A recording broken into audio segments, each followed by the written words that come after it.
Bonjour à tous, j'ai presque envie de dire bonsoir, on arrive dans l'après-midi et c'est vrai que c'est le deuxième jour, c'est la table ronde finale de ce forum qui a été très riche depuis hier matin. Vous avez bien vu qu'on a essayé de couvrir les sujets les plus chauds du moment, donc c'est un petit peu la table ronde finale de synthèse et on va donc parler de, moi j'appelais ça le télescopage, en tout cas la diversité de solutions qui semblent vouloir entrer un petit peu en compétition. Enfin, en tout cas, avant, les choses étaient relativement simples. Il y avait la pile à combustible, l'électrolyse. Bon, on voit qu'aujourd'hui, la liste, c'est un peu comme une liste au Père Noël. Ça a tendance finalement à s'étendre. Donc, on est là pour en parler avec plusieurs intervenants qui sont en plateau. On a la joie d'accueillir le député européen Christophe Grudler. Merci d'être avec nous. Vous êtes du territoire et naturellement, vous connaissez bien les arcanes de Bruxelles. On aura l'occasion de parler de tout cela avec vous. Jean-Luc Brossard, président du CCFA, le Comité des constructeurs français, et vous représentez également la PFA, la plateforme de la filière automobile pour tout ce qui est véhicule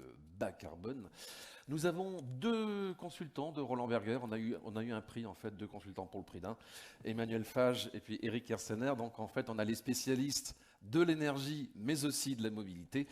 Et on accueille le responsable d'Inocel, Jules Billier. Donc Inocel, on rappelle que c'est une société qui fait des piles à combustible, qui a une gigafactory ici à Belfort. Et voilà, société qui a été fondée par Mike Horn, qu'on a eu comme grand témoin il y a 2 ans ici, et Maurizio Ricci, le fondateur de AK Technologies.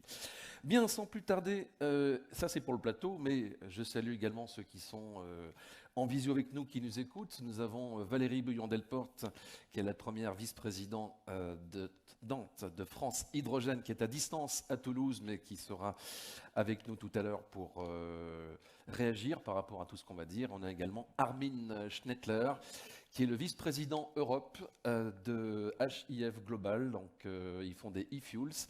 Armin est déjà intervenu hier, notamment pour parler du projet avec Porsche, des fameux carburants de synthèse. Mais sans plus tarder, je le disais en introduction, Christophe Grudler, on a une diversité de solutions. On a même parlé juste avant d'hydrogène naturel, ici même. C'est vrai que tout ça, ça se bouscule un petit peu. Comment vous ressentez un petit peu ce contexte finalement avec beaucoup de solutions qui sont maintenant sur la table? Écoutez, bonjour à tous et à toutes. Alors moi, je suis vraiment très attaché à l'innovation. Et en tant que vice-coordinateur de la Commission de l'industrie et de l'énergie au Parlement européen, on veille toujours à ce qu'il y ait de la place pour l'innovation. Et ce qui est fantastique depuis l'annonce de la stratégie hydrogène en juillet 2020, c'est que il y a des projets qui ont fleuri partout, des idées, des technologies, là avec la biomasse, là avec du micro-ondes, là avec... Et ça nous donne des choses absolument foisonnantes qui montrent qu'on sait être créatif dans l'Union européenne. Donc je trouve ça vraiment très positif. Ce qui était peut-être moins positif, c'est qu'à l'origine du projet d'utilisation de l'hydrogène, tout ça, ça n'avait pas été imaginé. Et c'est arrivé maintenant, et donc ça veut dire qu'il faut adapter tous nos textes pour permettre de laisser la place un peu à tout le monde pour réussir nos objectifs qui, à terme, sont de décarboner évidemment l'Union européenne et de permettre d'atteindre la neutralité carbone. Alors Valérie Bouillon-Delporte, je le disais donc vice-présidente première, vice-présidente de France Hydrogène, est avec nous en principe à distance. Valérie, est-ce que vous nous entendez? Parce que face à moi, l'écran est tout noir, mais en tout cas, si on a le son déjà et l'image en plus, ça Oui. sera très bien. Ah, ok. Bonjour Valérie, comment ça Je va? vous... Bonjour, je vous entends, mais apparemment j'ai un petit souci de caméra, donc Bon, j'ai bien peur que l'écran reste noir. c'est pas C'est grave. les joies de la On technique. a le son, c'est déjà ça. Donc on était en train d'évoquer avec le député européen Christophe Grudler, donc cette diversité de solutions. Donc il dit place à l'innovation. Au sein de cette filière France Hydrogène, qu'est-ce qu'on dit de toute cette accumulation de solutions technologiques? Je rejoins tout à fait Monsieur Grudler sur le principe que c'est plutôt de bonnes nouvelles. Il y a beaucoup d'éléments nouveaux qui arrivent, qu'on n'avait pas forcément identifiés lors de la première mouture de cette stratégie nationale hydrogène, même si ça ne fait que 3 ans, puisque c'était en septembre 2020. Il y a beaucoup de choses qui se sont passées depuis, mais ça montre aussi toute la richesse et la diversité de cette chaîne de valeur et de la filière hydrogène. Tous les jours, nous apprenons ou nous découvrons de nouvelles technologies, de nouveaux gisements, de nouvelles façons de produire de l'hydrogène. Et ça montre que finalement, l'hydrogène recèle une diversité d'applications qui peuvent représenter des solutions tout à fait pertinentes et adaptées aux différentes situations. Merci, on va rejoindre un autre intervenant. Je vais passer à l'anglais du coup. Now we're going to talk to Armin Schnettler. He's from Germany. You're the Vice President for Europe of HIF Global. I hope we can see you, Armin, and you can hear us. Time to switch on the screen and to see you. Yes. Yeah. You're good. Bonjour, mesdames et messieurs. I can hear you. Okay, always the same landscape behind you, nice place. So Armin, you were with us yesterday to discuss the e-fuels, of course. We're going to focus on what you're doing for Porsche, because you have a plant in Chile. And this is a project that has been discussed so much, so if you can please remind for the audience. Yeah, just thank you very much. I mean, just as a reminder for those who haven't attended yesterday, I mean, together with Porsche, HIF Global, which is highly innovative fuels, has implemented and constructed a demonstration plant covering the whole value chain from electricity. You see the wind turbine, to the electrolyzer hydrogen, to methanol, and then from methanol to gasoline. And the gasoline which is produced there is, of course, for a demo phase, relatively small, just around 130,000 liters a year production, is a lot, but it's of such a high quality that it could directly be used in Porsche cars, say the normal internal combustion engines. This is, of course, only the demonstration. HIF has selected the methanol route, so e-fuels with respect to focus methanol and maybe even further derivatives. And the target is, of course, to become one of the leading e-fuel producers in the world, with a couple of new projects under development. The biggest one right now, supported, of course, by the IRA, promises in the United States, which is a 1,800 megawatt electrolyzer, say 1.8 gigawatt, which is, if it is once constructed, the whole plant producing more than equivalent 1.4 million tons of methanol a year. And further on, there are projects ongoing in the development in Uruguay, in Chile, of course, in the Middle East and Australia. And why Chile? It's not only at the end of the world, especially if you're talking about Patagonia. It's a perfect place with respect to the wind energy. And you all know that the levelized cost of energy, as electricity in that respect, is relatively low. And the loading hours of the electrolyzer and the plant afterwards is relatively high, so which is given quite nice preconditions for, say, a commercial viable production of e-fuels in the future. Une réaction peut-être du côté de Christophe Grudler. Bon, c'est vrai que les e-fuels, c'est un petit peu la porte de sortie pour les moteurs thermiques par rapport à 2035 et l'interdiction. Oui, il faut peut-être rappeler en effet que l'Union européenne a voté l'interdiction de vente de véhicules thermiques neufs à partir de 2035. L'accord est définitif là-dessus. Donc, mais, vous savez, vous avez tous suivi en début d'année l'Allemagne qui est montée au front.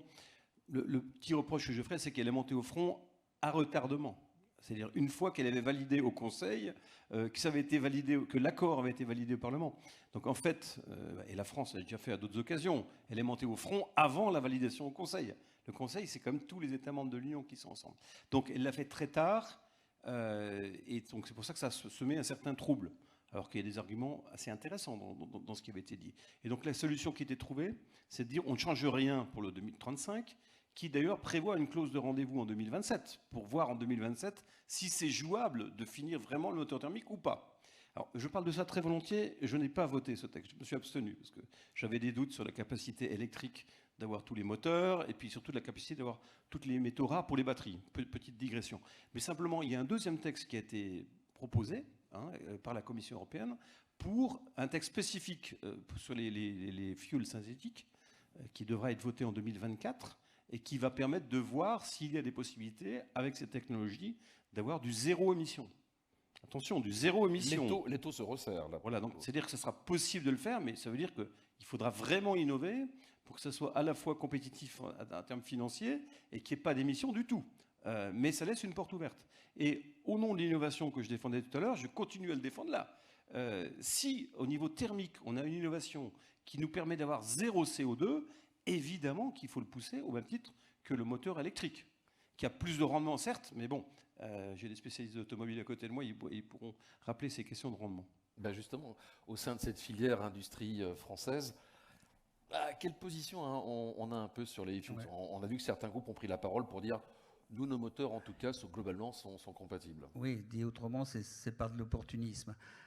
Moi, ce que je voudrais rappeler, et je suis aussi pour l'innovation, vous savez, bon, je suis coprésident de la commission innovation et numérique au sein du MEDEF, je suis ancien directeur des avant-projets de l'innovation de PSA, donc je suis pour l'innovation. Néanmoins, on est dans des industries lourdes et à délai long. Et donc, ce qui est important à avoir, c'est une stabilité réglementaire. Donc, il est clair qu'à partir du moment où en trilogue, on a voté le fait de dire qu'il y a un ban des moteurs thermiques en 2035 pour l'ensemble des véhicules particuliers et véhicules utilitaires légers, notre industrie s'est mise en ordre de marche. Et en ordre de marche, ça veut dire quoi? Ça veut dire investir énormément. Si vous regardez un groupe comme Stellantis qui a annoncé 400 gigawatts d'installés de batteries en 2030, 400 gigawatts, c'est plus de 40 milliards d'investissements pour Stellantis et ses partenaires. Ce n'est pas pour changer dans 2 ans de technologie, c'est-à-dire qu'il faut être cohérent. Et donc nous, on demande d'abord d'être stable dans nos stratégies. Donc la première stratégie, il faut faire réussir l'électromobilité. Alors l'électromobilité, ce n'est pas que l'électromobilité à batterie. C'est en grande partie parce que beaucoup d'usages le permettent d'être assurés par des batteries, mais c'est aussi peut-être d'une électromobilité, donc zéro émission, c'est ce qu'on dit. Et pour être zéro émission, il n'y a que 2 technologies. Hein. C'est les batteries en voiture électrique ou les fuel cells en voiture électrique. Donc en fait, on privilégie ces 2 solutions-là au niveau des constructeurs français, et c'est les 2 priorités. Ensuite, il y a le fait d'avoir la possibilité de faire des e-fuels, même si on peut avoir des doutes sur la capacité d'en faire en volume suffisant, la capacité à atteindre les coûts. Et donc, on y voit, nous, plutôt une opportunité dans le sens où, si on regarde je lisais le rapport de l'IATA ce matin, aujourd'hui, en 2025, il y a 8 milliards de tonnes de SAF qui sont prévus. Si on veut remplacer tout le kérosène des avions qui volent, qui eux n'ont pas la possibilité de voler en électrique, il va falloir 450 milliards de tonnes de biocarburants ou d'e-fuel. Et donc ça veut dire que la totalité en fait de la biomasse, ça va être consommée. Hein. Donc il n'y en aura pas pour les autres. Donc il y a toute une problématique en fait complète de système. Et c'est important pour nous de regarder ça. Néanmoins, par opportunité, on dit que si on veut être raisonnable et avoir une logique de décarbonation, la logique de décarbonation ne doit pas prendre en compte que les ventes.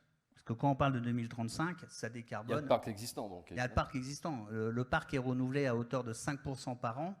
Donc même si on mettait 100% de voitures électriques, la contribution carbone du transport routier serait encore énorme et due au parc existant. Donc s'il y a des carburants, biocarburants, e-fuel, qui sont ce qu'on appelle drop-in, c'est-à-dire implantable sur les moteurs existants qui roulent, il y a une opportunité de décarbonation qu'il faut saisir. Il faut que l'Europe nous aide en fait à faire développer ces sujets-là pour le parc existant. Et c'est ça qui est important. Et après, si on veut les monter par opportunité sur des véhicules vendus, on aura le temps d'ici 2035 de voir. Comme on dit, on a des clauses de voyant en 2027. Pour les camions, je crois que c'est en 2029. Donc on a le temps de voir. On n'est pas pressé. Justement, ce qu'a dit quelqu'un comme Carlos Tavares et Stellantis, nous, on a testé tous nos moteurs depuis 2014. Nos moteurs actuellement qui sont vendus, qui sont sur la route, qui ont été fabriqués, vous les faites tourner avec des e-fuels, ils ont les mêmes émissions. Donc, il n'y a pas de problème, on a le temps. Il a dit beaucoup de choses. Du coup, Eric, qu'est-ce qui vous reste côté Roland Berger sur cette position? Je pense qu'on est très alignés sur cette vision chez Roland Berger. Globalement, nous, on retient la première chose, c'est on raisonne toujours en finance et en termes de TCO. Ce qui est clair, c'est que dans les projections que nous, on a pu faire, on observe qu'à 2030, probablement, rouler à l'e-fuel restera à peu près 2 fois plus cher qu'un carburant traditionnel. Dans le meilleur des cas, si le prix de l'électricité progresse et si les électrolyseurs progressent, ce qui est quand même pas complètement gagné. Et il y a un vrai sujet sur les coûts de production. Donc du coup, Quand on regarde ça, on reste circonspect au premier abord économique. Ensuite, clairement, pour l'aviation, on pense que là, ça fait vraiment sens, parce que de toute façon, il n'y a pas vraiment d'alternative et qu'on a une régulation qui va imposer en fait le e-fuel. Et nous, on croit, chez Roland Berger, on croit beaucoup que la transition hydrogène, de manière générale, va être beaucoup aidée / forcée par la régulation. Sur la marine, c'est un peu pareil. On est aussi dans une logique où la solution est intéressante, où une régulation va arriver, même s'il y a quand même des biocarburants, des solutions ONH3 qui peuvent rentrer en compétition. Par contre, sur le véhicule, je suis 100% d'accord sur le véhicule. La solution électrique ou la solution fuel cell paraissent largement plus intéressantes dans une industrie de CAPEX, comme ça a été dit. Et en plus, on a le problème des émissions qui est quand même pas résolu aujourd'hui avec le e-fuel. Maybe a reaction from you, Armin. So maybe you heard there are some concerns about the cost of production, of course, and the capacity to produce so large volumes. So what can you answer? It's all about the off-takers. When we have a look on the project announcements we see around the globe, I mean, in Australia, in Chile, in Americas, in the Middle East, then you see that the number of project announced is not an issue. The technology, say the electrolyzers, the balance of plants, this is a challenge, but in the long run, it won't be an issue. For the time being, what we are missing is off-takers that are prepared to sign in 10 to 15 years at least long-term contracts at a given price tag today, and taking even the risk of the technology, of price developments, of competitiveness over the time. It's not the problem of the, say, levelized cost of electricity, which is a challenge today, but not on the long run. It is more or less the off-taker side, which is very difficult to convince entering into long-term, say, supply agreements. Merci Armin. Pour clore ce chapitre des e-fuels, une dernière réaction, celle de Valérie Bouillon-Delporte pour France Hydrogène. Ce qu'on peut dire en tout cas, c'est que quels que soient les usages et plutôt mobilité lourde, c'est une façon de démarrer aussi cette filière hydrogène avec quelques champions français. Oui, mais sans perdre de vue l'objectif final. Hein. On a retrouvé l'image, c'est bien. Oui, je vais avoir un diplôme d'informaticien bientôt. Jean-Luc, comme Eric l'ont clairement dit, il y a un certain nombre d'applications pour lesquelles les e-fuels fait sens. Hein, l'aéronautique, le maritime, je pense que c'est un no-brainer.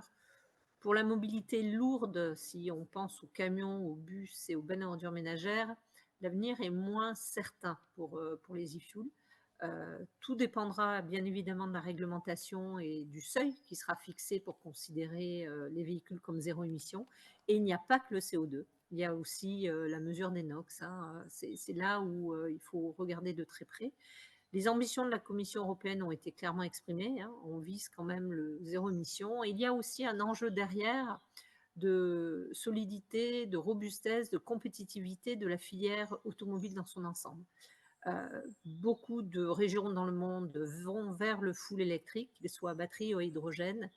Il faut rester dans la course. Donc, même si on a des voies exploratoires de transition pour permettre de passer les premiers seuils en 2025-2027, je pense qu'il est important de continuer à développer les technologies qui seront les technologies les plus répandues après 2030-2035, pour éviter de se retrouver dans une position difficile face à une concurrence notamment chinoise sur le véhicule électrique à batterie, mais aussi à hydrogène. Donc il est important de continuer à développer ces technologies-là. Merci, on va passer au moteur à hydrogène. Alors on en parle de plus en plus, hein, c'est vrai, il y en a un sur l'exposition ici. C'est un salon où on peut voir un moteur Oreca. Donc là on est plutôt sur la compétition, mais c'est vrai qu'on en parle aussi pour des véhicules lourds. Cette question, on l'a posée à BMW. Il se trouve qu'on a rencontré le monsieur hydrogène de la célèbre marque allemande. Il s'appelle Jürgen Gullner. Il ne pouvait pas être là physiquement car il fait actuellement le tour du monde avec le X5 à hydrogène, qui est un X5 à pile à combustible. Mais on a enregistré un petit entretien dans la voiture. On va donc regarder tout de suite la vidéo. La vidéo, s'il vous plaît. Welcome aboard the iX5 Hydrogen. We're there with Jürgen Gullner, Head of Hydrogen Projects at BMW. So first of all, it's not a prototype, it's much more than this. It's a pre-production car. Yes, we call it a pilot fleet. We have done this before when we introduced our electromobility. Before launching our first electric car, the i3 and the i8, we had a pilot fleet of Mini E and Active E. And we are at the same stage with hydrogen now, with this pilot fleet of BMW iX5 Hydrogen as a preparation of a possible future market introduction of hydrogen vehicles in our powertrain portfolio. So this is a car with a fuel cell, it's a partnership with Toyota. Why did you choose this technology? In the past, we have worked with combustion engines with hydrogen. You might remember the Hydrogen 7. From that, we learned that it is better to go to fuel cell technology because it's more efficient. We get more range out of the car. And that's why about 10 years ago, we started the partnership with Toyota. It's been a very successful partnership. This car actually uses the same cells as Toyota in their Mirai, in the second generation Mirai, but the overall stack and the overall system and the whole powertrain is a complete BMW design. So today we have 500 kilometers for autonomy, maybe a little bit more in the future when it will be time to make a production car. Yes, obviously we would like to have a little bit more of range. It depends on the place in the car, the room in the car to put hydrogen tanks, but I think we will get a little bit more in the future. Okay, so will you come back or not to the combustion engine? Because you talk about as a fuel cell, but no way to go back to the engine? We think that the fuel cell is the better way to go in passenger vehicles. We would like to make electric architectures in the future where we have battery electric cars and fuel cell electric cars on one architecture. And we really don't see it as a competition between the two technologies. We really think that both technologies complement each other and they are good for different applications and good for different users, because at the end we really have to consider the consumer who wants to drive zero emission, but it has to fit into their individual mobility needs, and here we really see the application and the use case for both technologies. With the fuel cell you have more autonomy, maybe? Yes, the fuel cell has a higher efficiency, so it has more autonomy than the combustion engine, which means in a passenger car it's a more suitable application for the future. We know that the priorities for heavy-duty mobility, for buses, trucks, and so on. So do you think that all the cost, all the volumes will be a benefit for the car industry at the end of the day? I think there will be synergies in two dimensions. One is on the technology side. A lot of the components, the fuel cell, the stack, all the sensors, the compressor, everything is very, very similar on a commercial application like a truck or a bus and a passenger vehicle. So there will be synergies in terms of economies of scale for the components, for the systems. But there's also a big synergy for the infrastructure because the hydrogen is the same. Today, the diesel for a truck and the diesel for a passenger car are different, but the hydrogen for both applications is the same. So in building a hydrogen fueling station network, the buses, the trucks, and the passenger cars and the light-duty vehicles, they will complement each other and kind of solve the chicken and egg problem very conveniently in the next few years. Again, there is no competition between fuel cell engines. It's a way to start the industry. Yes, we need partnerships, we need all the applications, we need the infrastructure to get it going, but I think we're on a very good way at the moment with the different OEMs, be it trucks, buses, and passenger cars, and light-duty vehicles, to bring vehicles to the market in the next few years, and also the infrastructure providing fueling stations that now sell hydrogen, like the one we are at today. This car is the start of the story. So when will we be able to drive the real production model? Well, you drove this pilot fleet vehicle today. And that's nice. That's nice. That's good to hear. Thank you very much. Yes, we love these cars. We haven't decided yet exactly when we will bring a product to the market, but we think that the second half of this decade would be a good time when the technology matures a little bit more, and also when hopefully the infrastructure of fueling stations will be more dense and we can drive all over Europe. You might know that the European Communion has decided to build an electric infrastructure network and a hydrogen fueling station network all over Europe. So in just a few years' time, we will be able to drive a hydrogen car wherever you want to go in all the European Union countries. And that's good news. That is very good news, and the technology is ready. And as BMW, we are agnostic to technology. We want to offer the best solution to each and every customer for their individual mobility needs. Thank you, Dr. Gullner. Thank you very much. It was my pleasure. Voilà pour ce témoignage donc de BMW qui est passé donc du moteur hydrogène à la pile à combustible.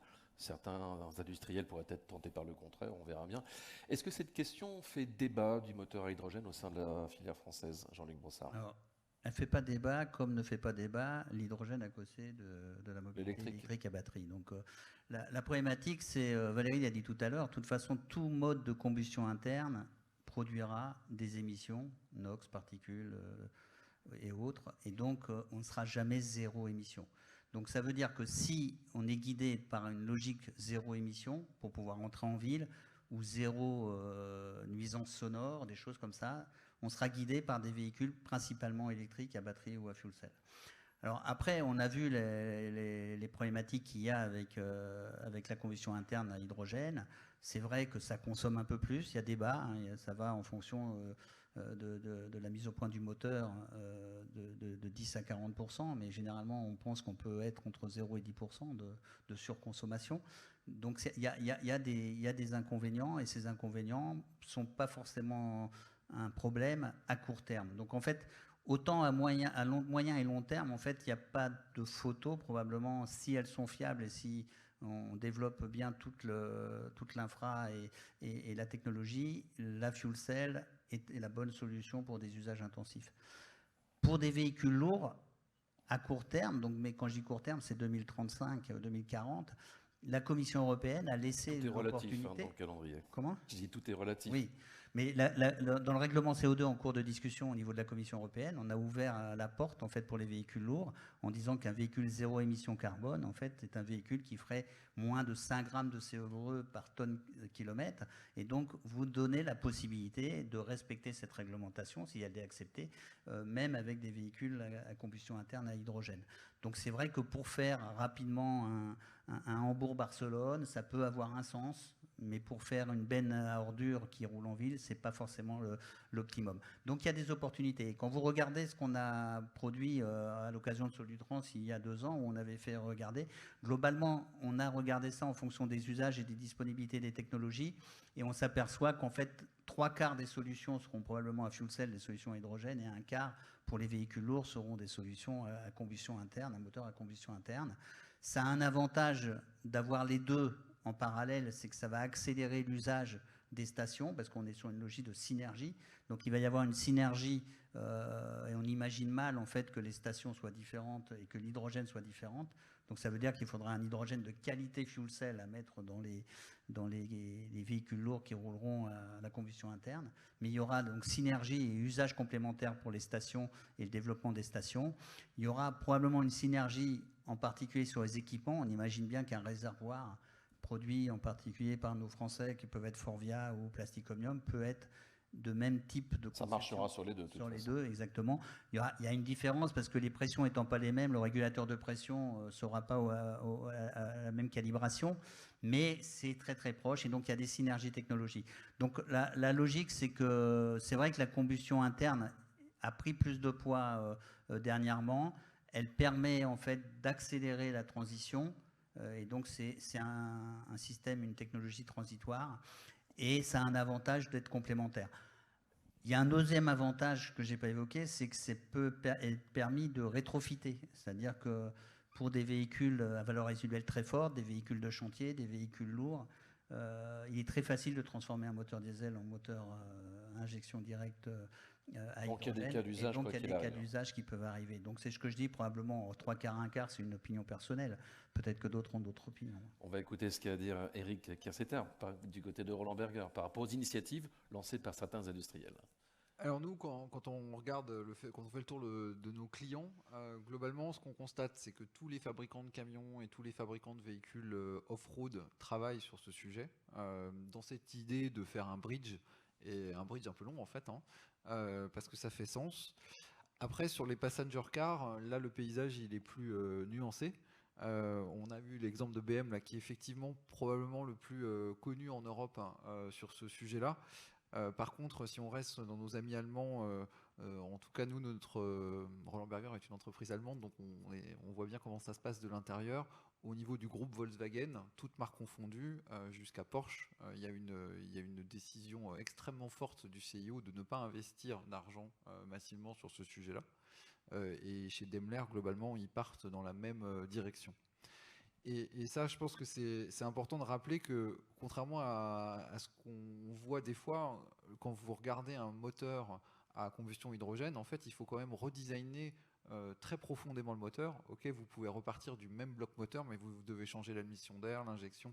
Il y a beaucoup de choses à refaire, et ça coûte extrêmement cher dans un environnement où, on le disait tout à l'heure, les constructeurs n'ont pas assez d'argent pour tout faire. Et donc les industriels sont quand même circonspects sur le niveau d'investissement à avoir. Côté France Hydrogène, Valérie Bouillon-Delporte, c'est quoi un petit peu la position? Ah, on a perdu le son. C'est trop bête, on avait le son, pas l'image. C'est bon, le son est revenu. C'est pas encore une experte en je vais essayer de pas. Pour le diplôme répéter d'informatique, c'est pas encore gagné. Mais ça, c'est ce que me disait Jean-Luc. Ouais. Mais c'est un peu vache comme remarque. Oui, mais non, c'est pas sympa, Jean-Luc, hein. Juste, Eric et Jean-Luc ont couvert beaucoup d'aspects. Moi, je voudrais revenir sur un aspect réglementaire, qui est celui imposé par l'Europe en termes de réduction de CO2. Vous avez tous en tête que le précédent règlement CO2 demandait une baisse de 30% des émissions de CO2 par rapport à un horizon de temps 2030 par rapport à 2019. Il y a eu une sévérisation de cette norme CO2 puisqu'on est maintenant à 45% de baisse de CO2 par rapport à un même horizon de temps et toujours par rapport à 2019. Donc d'un côté, on veut réduire les émissions de CO2, ce qui est une bonne chose. De l'autre côté, je pense qu'il a fallu un petit peu desserrer les contraintes pour les constructeurs de poids lourds et leur permettre de mettre en place des solutions qui sont probablement des solutions transitoires, comme l'injection directe d'hydrogène dans le moteur thermique, pour leur permettre d'avoir des solutions immédiates. Et c'est peut-être là où le bas blesse, hein, parce que si j'entends ce que dit Eric côté Roland Berger, ben, ça demande quand même pas mal de modifications au niveau du moteur. Et c'est un petit peu là où vous avez eu chez certains constructeurs des surpromesses. C'est une technologie qui existe, les moteurs sont sur étagère, on peut mettre rapidement ce moteur sur la route. Je pense que l'intérêt de l'ICEH2, c'est de pouvoir apporter une solution palliative, transitoire, mais dans des délais assez rapides. Si on doit attendre 2030 ou 2035 pour avoir ces solutions-là, autant concentrer les ressources financières et humaines sur la technologie qui est, elle, zéro émission et qui est soit la batterie, soit la pile à hydrogène.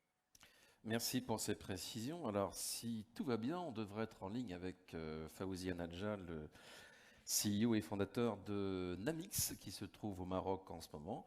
Il m'avait dit qu'il serait au rendez-vous, qu'a priori il allait se connecter. Je ne sais pas si Fawzi est en ligne avec nous. Bonjour à tous, je suis là. Ah, formidable! On reconnaît bien votre voiture donc, qui avait été présentée au Mondial de l'Auto. C'était en octobre 2022. Alors, vous avez entendu, donc on a parlé un peu de ce match entre la pile et puis le moteur à combustion interne. Pour votre jeune société, comment se présentent les choix techniques, j'ai envie de dire? Merci pour cette invitation, pour cette conférence. Alors, on a eu chez Nemix un très très long débat en interne avec nos ingénieurs, nos différents partenaires pour dire est-ce qu'on part sur la technologie fuel cell ou moteur thermique hydrogène. Donc, je ne vous dirai pas la réponse aujourd'hui parce qu'on va faire bientôt une annonce courant novembre sur le choix technologique de Nemix pour les années à venir. Mais il y a eu un débat quand même. Hein. Il y a eu un très grand débat parce que vous avez eu plein de questionnements sur la technologie, sur le marché, mais il y a 2 points qu'on a peu abordés, je trouve. C'est ce que veulent vraiment les clients, in fine, ce que peuvent payer les clients, et surtout, quid de l'emploi en Europe et de nos expertises. Quand nous avons analysé avec nos partenaires et ingénieurs la question de la fuel cell pour NEMX, dans un véhicule premium, on a eu un premier problème qui est la BOM, c'est-à-dire le coût de revient global du GMP, du groupe motopropulseur, qui, avec la technologie fuel cell, ne permet pas de lancer un véhicule qui est à la fois puissant, avec une autonomie conséquente et avec un prix de marché cohérent avec ce que propose déjà le marché des véhicules à batterie. Et donc, il y a une vraie confrontation. C'est très bien de pouvoir lancer une voiture fuel cell, elle va bien fonctionner, on aura un temps de recharge très court, mais in fine, quand le client devra faire le choix final de son véhicule, donc faire le virement ou financer son véhicule en leasing, il y a une vraie question qui va se poser. Et donc, c'est ce qu'on a vécu avec Toyota qui, depuis des années, vend déjà la Toyota Mirai, Hyundai avec la Nexo. Il y a un problème entre ce que le marché veut et ce que le marché de l'hydrogène propose pour l'instant. Et donc, la fuel cell est une des raisons pour laquelle on a du mal à être aligné en termes de pricing. C'est parce que la fuel cell coûte cher. Bon, pour des raisons, parce qu'il n'y a pas encore d'économie d'échelle assez importante. On a des sujets d'éléments périphériques qui sont très coûteux, le filtre à air, tous les capteurs nécessaires pour avoir un hydrogène pur dans la fuel cell. Il y a la notion d'entretien, de SAV, qui rentre dans tout ce calcul final. Et in fine, la notion de fuel cell pour le marché particulier est loin d'être facile. Donc c'est pour ça qu'on a mis en concurrence ce choix du thermique hydrogène et de la fuel cell, parce que in fine, nous, en tant que NEMX ou en tant que consommateur, ce qui compte à la fin, c'est à combien je vais acheter mon véhicule et qu'est-ce que propose le marché. Et quand on voit les centaines de milliards d'euros investis par les marques chinoises ou asiatiques, et Tesla, le lead que Tesla a pris sur la batterie, il y a un vrai sujet à dire, in fine, je vais rouler en électrique, mais est-ce que je roule en électrique avec une fuel cell ou avec une batterie? Et le client, aujourd'hui, principalement, c'est le coût et les performances qui rentrent en jeu. Donc, c'est une des raisons qui font que la fuel cell aujourd'hui a du mal à prendre et qu'on a du mal à investir dans la fuel cell. C'est aussi ces raisons-là qui s'accumulent. Donc, le débat n'est pas fini.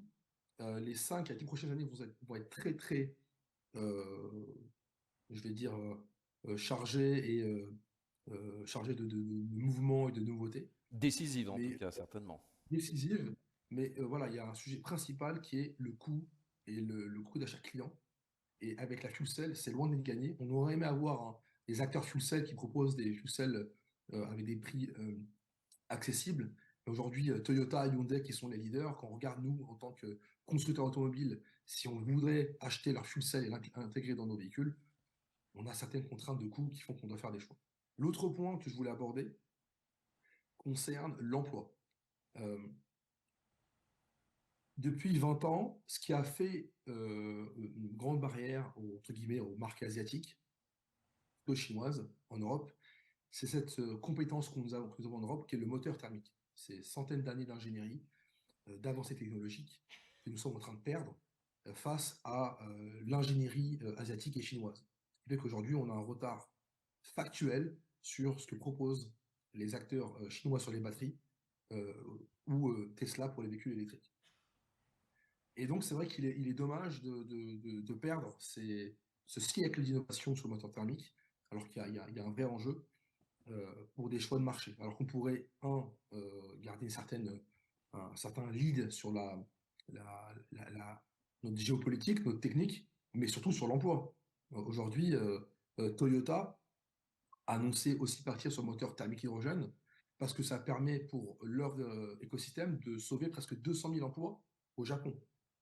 En Europe, je n'ai pas le chiffre exact du nombre de personnes qui vivent uniquement grâce au moteur thermique, donc pièces de rechange, production des éléments, aussi, excusez-moi, toutes les fonderies et surtout l'élément principal qui est les matériaux nécessaires. Pour un moteur thermique, en général, on n'a besoin que d'aluminium. On trouve abondamment en Europe. Et voilà, je trouve que c'est un peu un gâchis malheureusement d'aller que sur un seul choix technologique, alors qu'on a encore de quoi faire avec le moteur thermique. Donc, c'est vrai que je trouve qu'il y a la fuel cell, bien sûr, à hauteur de 2035-40-50, je pense qu'elle aura une vraie place. J'y crois fermement.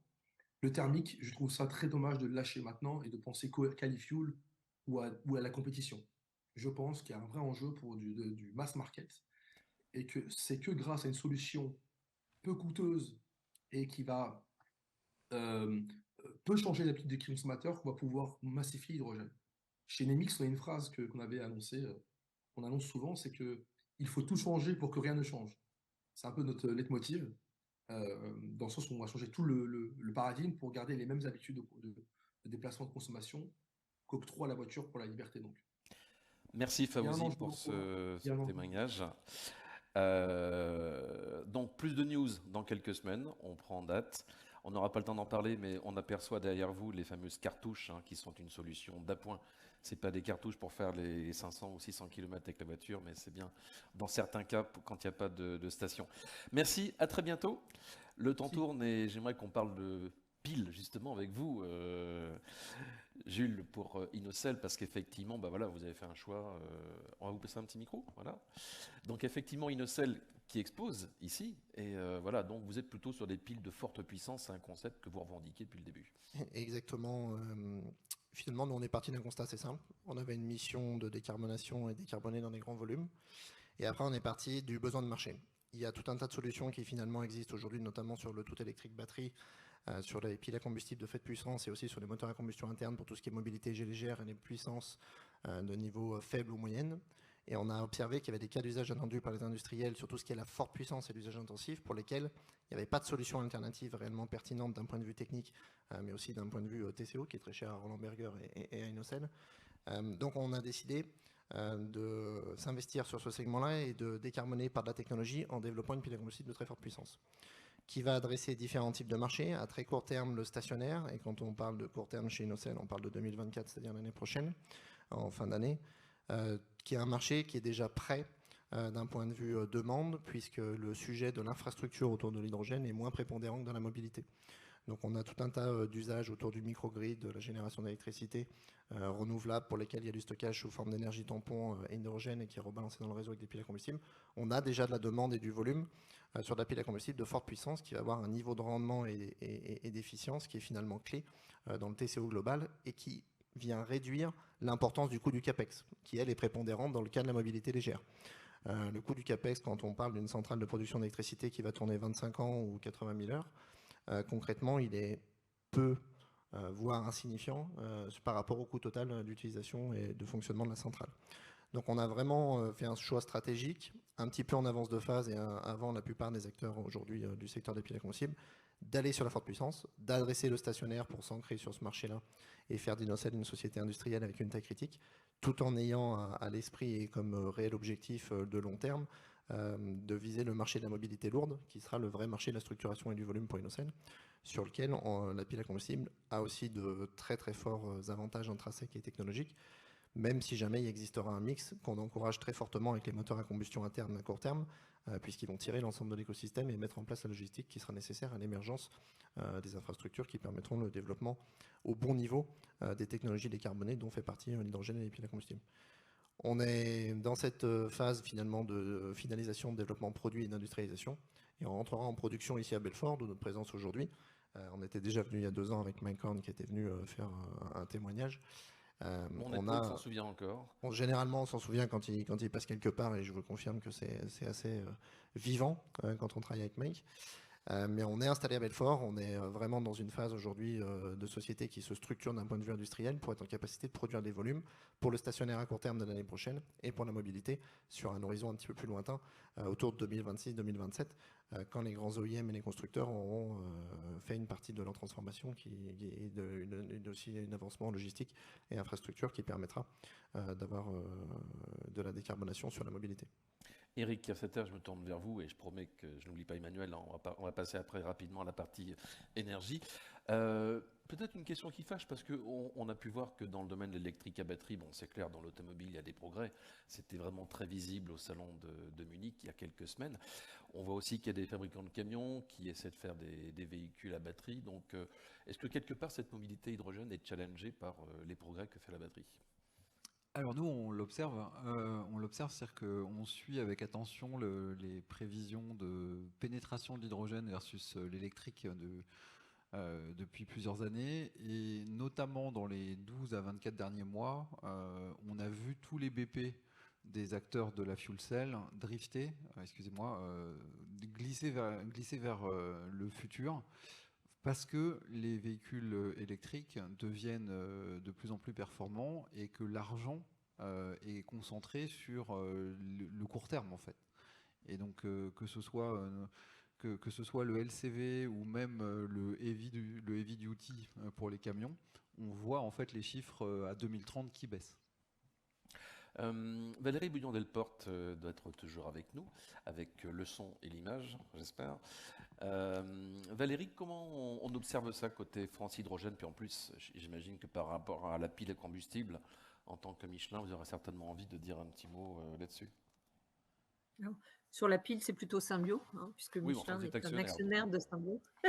On reste en famille quand même. Alors, on est sur un marché émergent, hein. Je tiens quand même à rappeler que les premiers véhicules électriques et batteries, c'était dans les années 95. Donc, ils ont eu pratiquement une trentaine d'années pour trouver un rythme de croisière. Donc, côté hydrogène et puis la combustible, il faut qu'on produise et qu'on soit efficace beaucoup plus vite sur un laps de temps beaucoup plus court. De toute façon, les volumes et les prédictions de volume, par essence, une fois que vous les avez posées sur la table, ils sont faux. Donc, on a des hypothèses, hein. Ces hypothèses, on les revoit régulièrement, les acteurs aussi, mais on est assez confiant sur la place que peut avoir les véhicules piles à combustible par rapport à la batterie. Je pense qu'il faut qu'on arrête d'opposer les deux technologies. Jean-Luc l'a dit, on est vraiment dans une démarche complémentaire. Vous avez des usages, même sur les véhicules utilitaires, où la batterie ne permet pas de faire le job de façon constante, tous les jours, pour un professionnel. Sur le transport lourd de marchandises, dans certains cas d'usage et pas dans tous, on a besoin d'avoir des camions à hydrogène qui permettront à un professionnel du transport de faire le même trajet, d'avoir le même flux logistique que celui qu'il a aujourd'hui avec un véhicule thermique. La précision de ces cas d'usage s'affine au fil du temps, hein. Jean-Luc, je ne sais pas si tu as prévu de parler de la prochaine étude visionnaire qui sera publiée à Solutrans, mais plus on avance dans le temps, plus on voit des cas d'usage particuliers, plus on arrive à appréhender beaucoup mieux quelles sont les limites des technologies qui aujourd'hui se sont déjà déployées, comme celle du véhicule électrique à batterie. Donc, ce n'est pas forcément du tâtonnement, mais on a une courbe d'apprentissage. Alors, à certains moments, ça peut évidemment décaler certaines volumétries, mais finalement, si on est à 1 ou 2 ans près, ce n'est pas très grave. Ce qui est important, c'est de se dire, et que ce message soit entendu, c'est qu'on n'arrivera pas à décarboner complètement le transport si on n'utilise pas toutes les technologies qui sont à notre disposition. Donc, on a une roadmap technologique, on a un objectif à atteindre qui est la décarbonation par des technologies électriques, et il y a des cas d'usage où la batterie, c'est super, c'est parfait, même pour le camion, notamment sur les camions de moins de 16 tonnes, mais dans certains cas de figure, il n'y aura pas d'autre choix que d'aller vers l'hydrogène. Et il faut aussi le replacer dans un contexte écosystémique, c'est-à-dire ce n'est pas juste la technologie ou le véhicule, c'est également toute la capacité en matière d'infrastructure de recharge ou d'avitaillement, la façon dont on va produire l'énergie, qui vont être importantes et qui feront des technologies. Dans certains cas, la batterie sera plus pertinente, dans d'autres cas, ce sera plutôt la pile à combustible. Donc, c'est très important de regarder ça de façon assez holistique, sans juste l'angle technologique ou l'angle infrastructure ou l'angle efficacité. C'est en prenant le circuit de l'énergie, de sa production jusqu'à l'usage, qu'on verra des cas de figure plus pertinents. Vous avez également, ça a été mentionné en tout début, la problématique des terres rares et des métaux précieux. On sait aujourd'hui que si tous les véhicules devaient être électriques à batterie, on aurait à peu près 35% de matières rares, de matériaux rares qui manqueraient pour atteindre les volumes nécessaires. Donc, on n'a pas le choix. On n'a pas le choix que de combiner au mieux ces deux technologies. Merci. On va s'en tenir là pour la mobilité, pour les questions de timing. Puis je sais que tu as une réunion, donc je ne vais pas te mettre en retard, mon cher Jean-Luc. Juste un mot rapide, Jubillier, pour Innocell, c'est que vous avez aussi des applications stationnaires. Enfin, on n'y pense pas assez, mais la pile, ça sert à ça aussi. Oui, en France particulièrement, on parle peu de stationnaire parce que finalement, on a un parc nucléaire qui est assez performant et qui permet d'avoir de l'électricité décarbonée. Mais le stationnaire est un marché qui a un potentiel important hors Europe et aussi sur certains pays européens. Et on est présent sur ce marché-là, qui est assez divers et varié en termes d'applications, qui va du groupe électrogène mobile pour des besoins de construction, de divertissement et autres, jusqu'à de la centrale microgrid que je mentionnais, où on a vraiment de l'usage intensif et des potentiels de décarbonation sur des très gros volumes. On a aujourd'hui des appels d'offres dans des pays extra-européens qui dépassent le centaine de mégawatts sur ce type de station, avec des dizaines de mégawatts de piles à combustible. Donc c'est réellement significatif aussi en termes de décarbonation, même si ce n'est pas forcément le premier marché auquel on pense quand on parle de décarbonation de manière globale, même si jamais ce sera aussi une première très bonne étape et un moyen d'accélérer l'écosystème pour la mobilité qui représente 30% des émissions de CO2. On en vient à l'énergie. Christophe Grudler, bon, l'Europe a fait un choix. L'Europe aime bien souvent prendre une solution unique. On l'a vu pour les voitures électriques. Là, pour l'hydrogène, c'est hydrogène vert, ce qui veut dire donc électrolyseur. Or, on voit qu'aujourd'hui, il y a d'autres technologies qui font leur apparition. Enfin, que pensez-vous de ce choix, en tout cas, et de l'arrivée de solutions alternatives et complémentaires? Disons que la solution simpliste, c'est de dire qu'il n'y avait que l'hydrogène vert. C'est malheureusement ce qui est apparu en juillet 2020, quand l'Europe a lancé sa stratégie, c'était que l'hydrogène renouvelable. Quand Frans Timmermans, le vice-président de la Commission en charge du Green Deal, donc du Pacte vert, communique pour fixer ses objectifs d'hydrogène pour 2030, il dit 10 millions de tonnes par an donc d'hydrogène renouvelable produit en Europe, et au lieu de dire d'autres hydrogènes que renouvelables, il dit et 10 millions de tonnes d'hydrogène renouvelable importé. C'est-à-dire que dans sa logique, il préférait importer de l'autre bout du monde de l'hydrogène renouvelable plutôt que d'autoriser l'hydrogène décarboné, propre, qui peut venir du réseau, qui peut être donc nucléaire, etc. Et le seul qui avait tout compris, en fait, dès juillet 2020, c'est le commissaire français Thierry Breton. Parce que le même jour qu'on lançait la stratégie hydrogène européenne, il lançait l'Alliance européenne de l'hydrogène propre. C'était une petite nuance que personne n'avait saisie à l'époque, mais l'hydrogène propre, c'est le renouvelable et c'est tout ce qui est décarboné. Donc maintenant, les textes ont évolué. On est sorti un peu de ce dogme, mais avec des députés européens qui ont fait leur boulot, je peux vous le dire, et qui ont dû taper point sur la table très fort pour changer les réglementations en cours qui juraient que par le renouvelable. Il faut du renouvelable, mais il ne faut pas qu'ils prennent 100% de la place, bien évidemment. Et donc, dans Rennes, notamment la directive sur les énergies renouvelables, dont j'étais responsable, il a fallu se bagarrer, j'étais rapporteur pour mon groupe. Dans le gas package, on a réussi à mettre une définition de l'hydrogène décarboné, qui n'existait pas dans le texte. Alors, sur la taxonomie, et là maintenant plus récemment, peut-être vous citez un texte sur lequel je travaille, où je suis rapporteur aussi pour mon groupe, qui est le NZIA, le Net Zero Industry Act. Si vous voulez, ça correspond. Il y a toujours des noms simples. Oui, c'est toujours très simple. Ça correspond à peu près à l'industrie verte en France.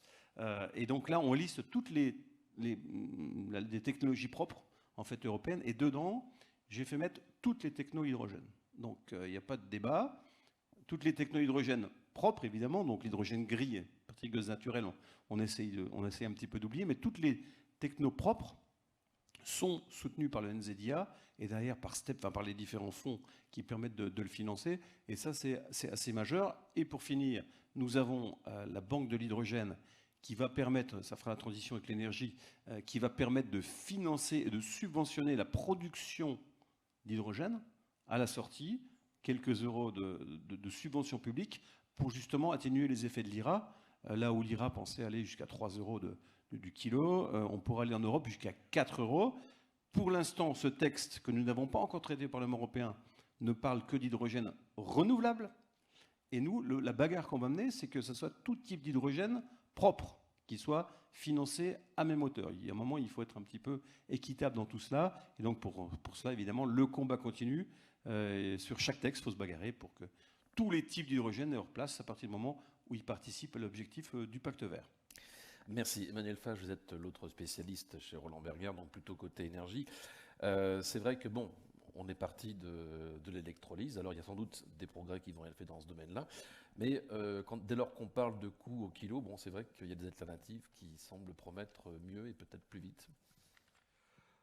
Oui, on voit quand même aujourd'hui les investisseurs se centrer pas mal sur l'électrolyse. Hein. Il faut bien voir que... Et on a intérêt quand même à ce qu'il y ait une technologie qui attire le plus d'investissements pour faire des économies d'échelle, de l'apprentissage, etc. Après, vous avez raison, on peut produire l'hydrogène de pas mal de façons. Une des voies dont on ne parle pas, mais qui... parce qu'elle ne permet pas du zéro carbone, mais qui va quand même au début lancer un peu la machine, ce qu'on appelle l'hydrogène bleu. Alors, je ne vais pas parler des couleurs. On en a parlé un petit peu ce matin. Alors. Oui. Hydrogène bleu, nous, dans nos prévisions, on voit ça croître assez vite, hein, à court terme, justement. Et là, on parle d'ici 2030. On voit un croisement entre le vert et le bleu en 2030. C'est-à-dire d'ici là, on devrait quand même avoir plus d'hydrogène qui est bleu, donc vient de un peu gaz, plus vertueux, donc. Un peu plus vertueux, mais avec encore du CO2 dans son contenu, ce qui implique de mettre en place d'autres infrastructures, hein, donc celles de captage et soit d'enfouissage, soit d'utilisation du CO2. Mais oui, cette partie-là existe. Après, il y a encore d'autres façons de faire de l'hydrogène, mais qui, tout à fait honnêtement, sont plus exotiques aujourd'hui, qui peuvent être, et je rejoins ce qui a été dit, dans certains cas d'usage très utiles, parce que, par exemple, on a besoin de chaleur industrielle, donc l'hydrogène va être un coproduit, hein, d'une thermolyse ou des choses comme ça. Vous avez des gens dans la zone d'exposition qui proposent ça. Il y a des endroits, des moments où c'est très utile de faire de l'hydrogène comme ça. Aujourd'hui, on voit quand même que les feux sont poussés surtout sur la partie électrolyse, et j'allais dire sans doute tant mieux, encore une fois, parce que cette électrolyse n'est pas sortie d'affaire. Hein. Aujourd'hui, il n'y a pas beaucoup de constructeurs, hein, d'équipementiers qui savent faire des électrolyseurs de grande taille qui marchent. On pourrait parler à des clients s'il y en a dans la salle. Levez la main ceux qui ont un électrolyseur qui marche. Voilà. Il y a un sujet là-dessus quand même pour l'instant. Très bien. Alors, bon, les électrolyseurs, on a quand même deux gigafactories ici à Belfort. Hein, donc, on a McPhy, on a GenE également qui travaillent là-dessus. En tout cas, c'est vrai qu'il y a cette concurrence également des Chinois où forcément les projets aussi sont de plus grande taille, donc forcément ça influe un peu aussi sur l'outil de production. Sur l'électrolyse ?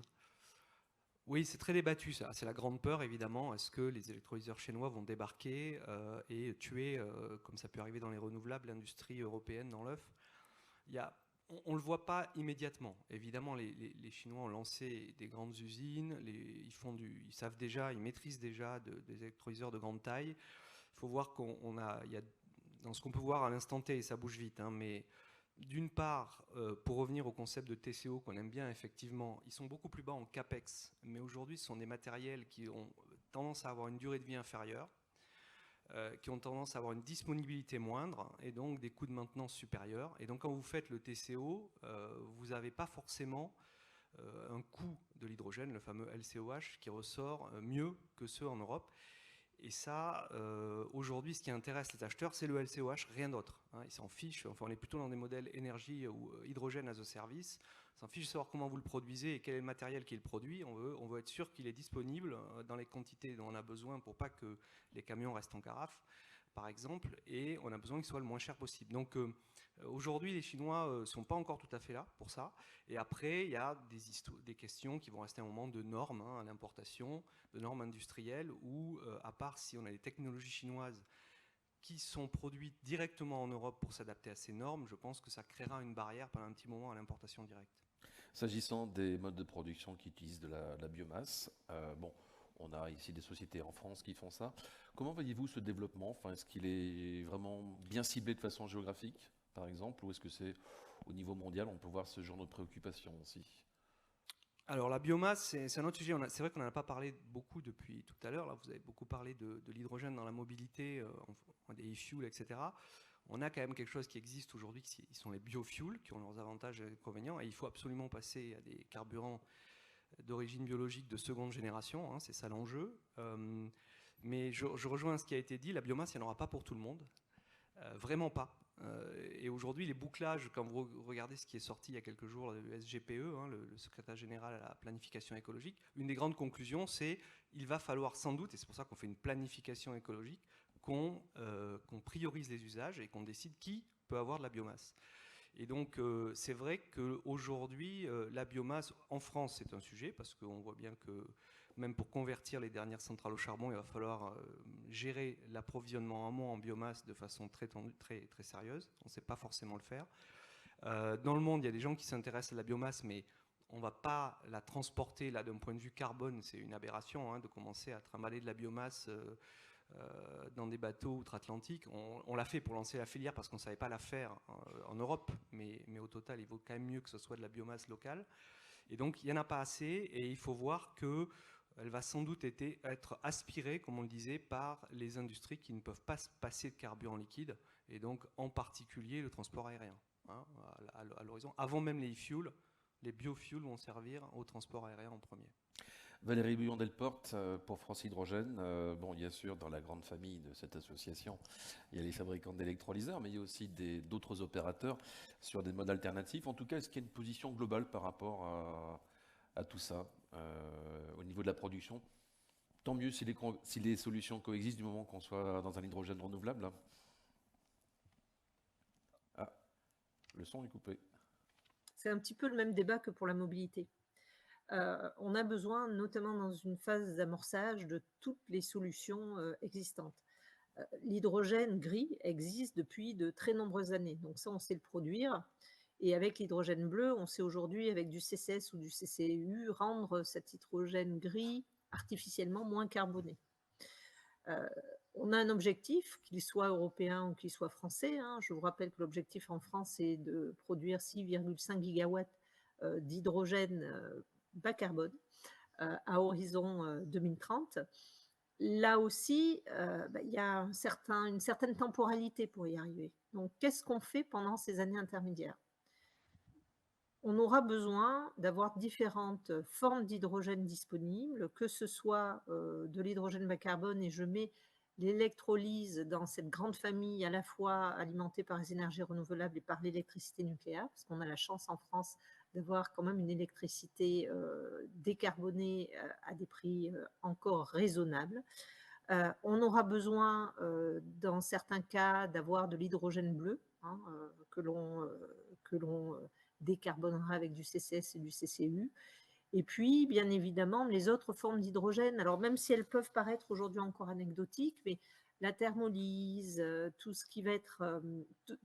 même l'hydrogène naturel, et je crois qu'on va en parler tout à l'heure, toutes ces pistes-là, ouais. Voilà, toutes ces pistes-là méritent d'être approfondies, regardées, mais elles ne seront pas toutes disponibles dans les mêmes proportions. Donc, il y aura des priorisations à faire, comme l'a clairement exprimé Roland Berger.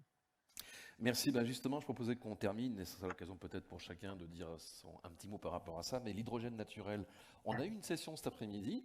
Il y en aurait peut-être dans la région, en tout cas dans l'Est, en France en tout cas apparemment. Est-ce que c'est quelque chose qui est regardé, enfin discuté au Parlement européen par exemple? Alors pour l'instant, on étudie ça dans notre commission très attentivement, bien sûr. C'est relativement neuf. Bon, on savait que ça existait déjà en Ukraine, en Afrique. Et donc là, ce qu'il y a de nouveau avec les sondages qui ont été faits en Moselle, c'est qu'on a identifié des gisements a priori intéressants. A priori, donc il faut continuer à aller plus profond, et il faut que cet hydrogène qu'on appelle blanc dans l'arsenal des couleurs, où il y a le violet, le turquoise, le bleu, enfin, vous avez tout ce que vous voulez, hein, eh bien maintenant il faut simplement s'assurer de la pureté, qu'est-ce qu'il y a en contenu, est-ce que ça ne peut pas être aussi un prétexte? C'est le même principe que sur le CCS ou le CCUS, hein, c'est qu'il ne faut pas non plus que ce soit un appel pour exploiter de nouveau du méthane. On essaye d'en finir avec le gaz naturel. Donc tout ce qu'on va capter et stocker, ça va plutôt être ce qu'on ne pourra pas éliminer en production autrement.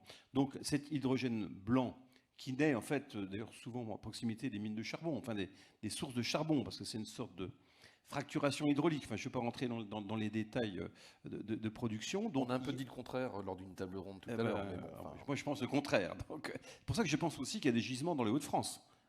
autour des mines dans le Nord et le Pas-de-Calais, je pense qu'on peut trouver des gisements d'hydrogène extrêmement intéressants. En tout cas, vous regardez... En tout cas, on le regarde de façon très claire. Si ça existe, il y aura un soutien européen. Enfin, si ça existe, si on a la ressource, qui aurait l'avantage aussi d'être européenne, pour le coup, parce que tout ce qui peut nous permettre de réduire notre importation d'énergie, je vous rappelle qu'on importe 64% de notre énergie. Et l'hydrogène produit localement, c'est aussi une façon de réduire notre dépendance. Donc on regarde ça en tout cas de très très près.